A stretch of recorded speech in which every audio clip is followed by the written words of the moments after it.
Здравейте! През няколко месеца обичаме да си поръчваме индийско за вкъщи. Наскоро погледнах цените и бях шокиран. Реших да си го сготвя сам вкъщи. Леща, 2 вида къри, ориз, нан с масло. Отнеми 4 часа, като по-голямата част от времето просто изчаквах. Да започвам. Тъй като процесът по рехидратиране ще отнеме време, започвам с измиването и накисването на 500 грама обикновена леща. Продължавам с една от основните съставки на индийските ястия, а именно паста от чесън и джинджифил. Почистваме 3 глави чесън и същото количество джинджифил. Разделям чесънът на скелетки. Само човек, който е чистил такова количество чесън с нож, знае колко време отнема това. Но има и по-лесен начин. Сложете скелетките в буркан и го разклатете енергично за около минута. Все едно правите чеснов коктейл. Както виждате, голяма част от скелетките са обелени или им трябва минимална помощ. Събираме ги в купа за пасиране. Там ще добавя и горе-долу същото количество джинджифил, което предварително обелвам и нарязвам на парчета. Ако вие имате трудни за белене части, просто ги отстранете, но ги запазете. Ще ги ползваме по-късно. Добавям малко вода, за да може да пасираме. Целта ни е да получим паста, която ще прибера в контейнер с капак. Другата стъпка, която отнема значително количество време, е мариноването на пилешкото месо за мъркмакни или иначе казано нашето червено кари. Измивам, почиствам и нарязвам 2 броя пилешки гърди на 6 големи парчета. Ще ги мариновам в плик, в който смесвам 2-3 лъжици кисело мляко, една цяла супена лъжица от чесново-джинджифилената паста, половин чайна лъжичка гара масала и цяла лют червен пипер. Завършвам с голяма щипка сол. Тъй като съпругата ми предпочита пилешки гърди, ще ползвам тях за рецептите. По-добрият и вкусен избор обаче би бил обезкостени бутчета без кожа. По-трудно е да изсъхнат по време на печене, а и самите те са по-вкусни. Разбърквам маринатата, добавям пилешкото месо и проверявам, че всяко парче е добре покрито от соса. Преди да забравя, добавяме 2 супени лъжици лимонов сок. По-добре късно, отколкото никога. Ако имате възможност, вакуумирайте. Ако не, просто го оставете в хладилника за поне 2 часа. Това бяха спешните задачи. Сега може да позабавим темпото и ще приготвим сосът за второто кари. Муруха корма или зелено кари. За него ще ни трябват 4-5 зелени леко лютиви чушлета, глава лук и 50 грама несолено кашу. След като нарежем всичко на едри парчета, ще го сложим в малка тенджера с 50 мл вода и ще ги оставим да къкрат с капак на слаб огън, докато всичко умекне. 2 часа след като започнахме, лещата трябва да е набъбнала. За бързото изготвяне аз ще ползвам тенджера под налягане. В купата на моя Instant Pot добавям лещата, парчето джинджифил заедно с кората, което запазихме в самото начало, 2 зелени люти чушки с семките, разрязани на 2 по дължина и голяма щипка сол. Заливам с вода, така че да покрие лещата с около 3 см вода. Ще я готвим за 40 минути на пълно налягане.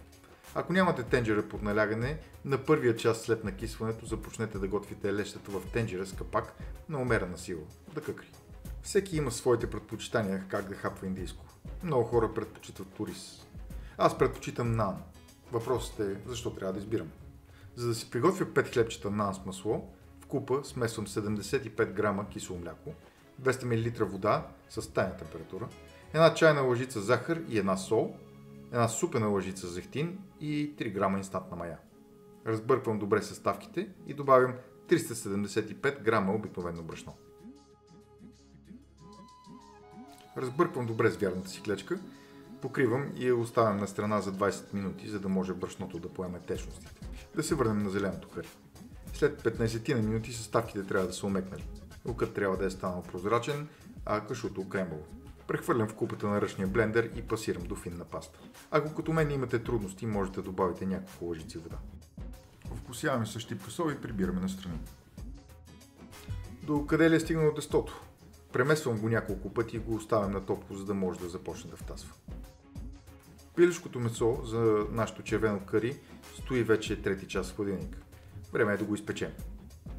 Изкарвам цялото съдържание на плика върху поднос.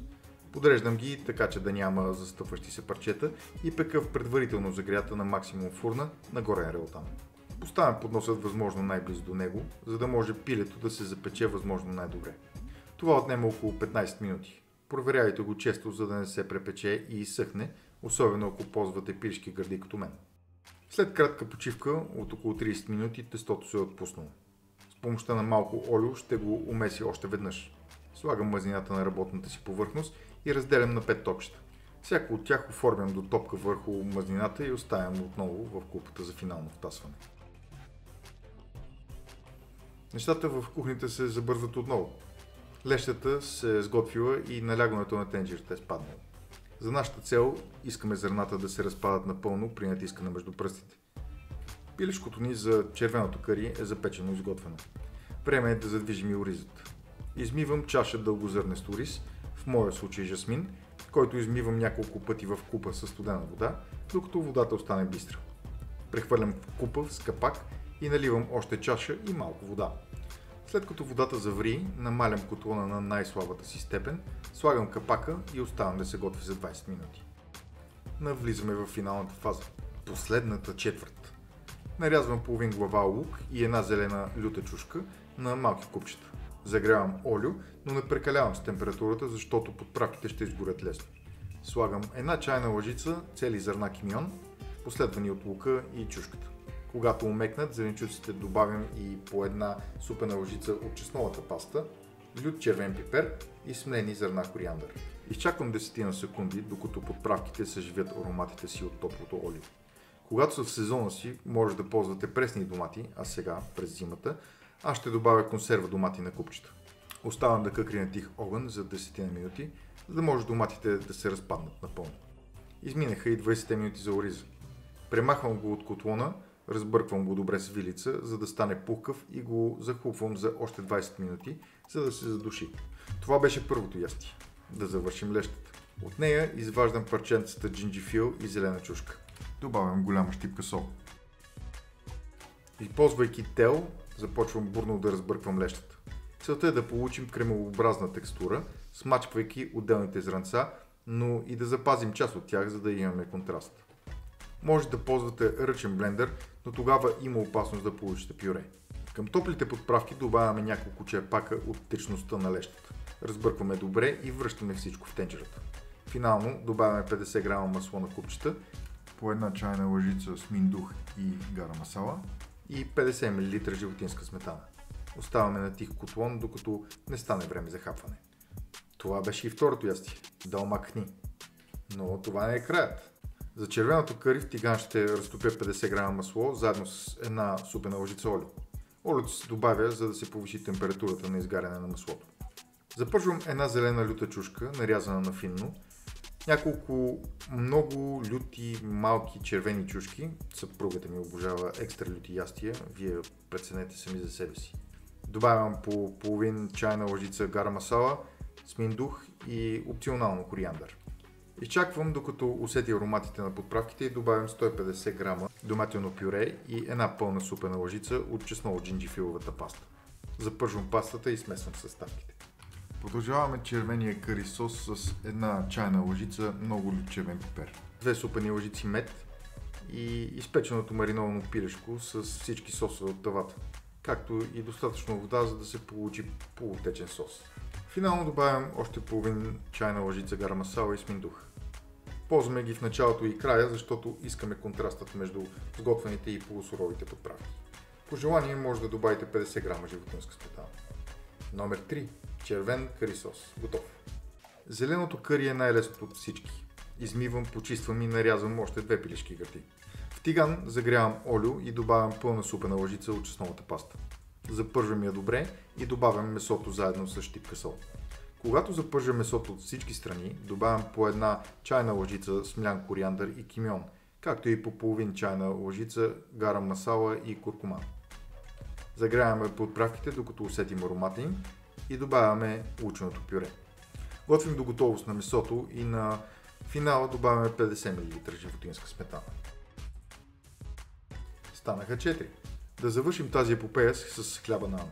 Загрейте стоманен тиган на средно ниска температура, докато чакате разтопете 2 супени лъжици масло и към тях добавете една супена лъжица от чеснолата паста. Може да го разточите с точилка, но за традиционния начин намаслете леко ръцете си, изкарайте газовете от тестото и вземете топка тесто. Започваме да пляскаме с ръце, като прехвърляме тестото от едната ръка в другата. От центробежната сила част от тестото ще изхвърчи над ръцете ви. Когато това се случи, просто завъртете тестото и продължете, докато големината на хляба достигне тази антигана. Печем от едната страна, докато се надуят байлончета, след което обръщаме. Изваждам от тигана и намазвам обилно с места от масло и чесън. Това беше моето индийско предизвикателство. Сега ще се отдадем на вкусно хапване и голямо оплакване след това, заради прияждането. С радост ще отговоря на въпросите, които оставите в коментарите. Ако ви е харесало това видео, може да се абонирате за канала ни. Или да видите някои от другите ни видеа тук. Да ви е вкусно!